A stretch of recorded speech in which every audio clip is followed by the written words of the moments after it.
Mais de 380 pessoas morreram nas enchentes repentinas que atingiram a região da fronteira entre o Nepal e a China. Outras 1.300 estão desaparecidas, incluindo 700 estrangeiros. Operações de busca e resgate continuam. As equipes conseguiram localizar 100 turistas indianos hoje cedo, a maioria deles peregrinos. Os socorristas têm usado helicópteros para buscar sobreviventes e lançar suprimentos de emergência para as comunidades que ficaram isoladas pelo desastre.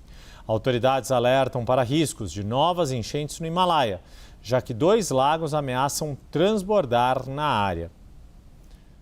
Uma criança de 2 anos, Yuri, foi resgatada com vida por soldados do Exército no Nepal em meio aos escombros. Ela foi levada para uma área segura após ser socorrida. A barragem de uma hidrelétrica em construção rompeu durante a enchente. O local, que fica numa região de montanhas, foi uma das estruturas destruídas.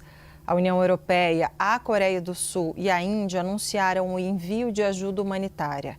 A Cruz Vermelha afirmou que vilas inteiras foram destruídas e a dimensão total da tragédia ainda nem está clara. Os hospitais da região não tinham capacidade para acomodar todos os corpos e as autoridades estão montando tendas improvisadas para as famílias identificarem as vítimas. A gente traz as últimas atualizações dessa tragédia no Nepal.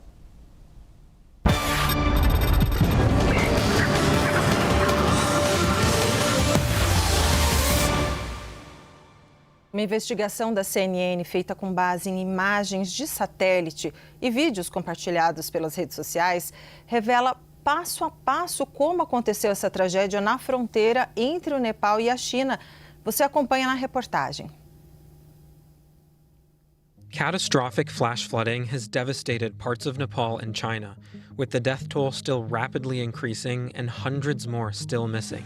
Here's what we know about how the flood began and where it spread.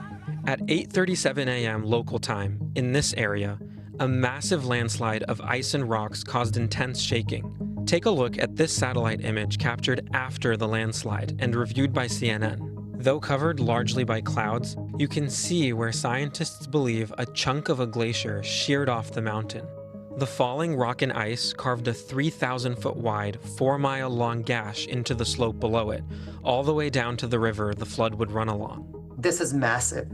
This is something that we have not seen quite often. Just the flood wave, the amount of water that was gushing through these valleys, it's going to have a major impact for significant amount of the time down the road. Researchers are still investigating exactly how the landslide triggered such a large current, as the flooding tore through several locations.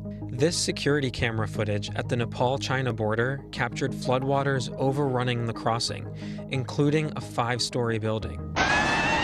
And further downstream, you can see people running to higher ground as they try to escape. The heavy floodwaters also ran right through residential areas along the riverbed, and in other locations, it completely destroyed infrastructure, like this video that shows the water breaking apart an entire bridge and sweeping it into the current. We can't pinpoint to one incident and say that climate change caused this particular incident, but it would be foolish to ignore the role of climate change in any of these events. The climate change role has been clear in terms of warming the slopes and melting the glaciers in that region.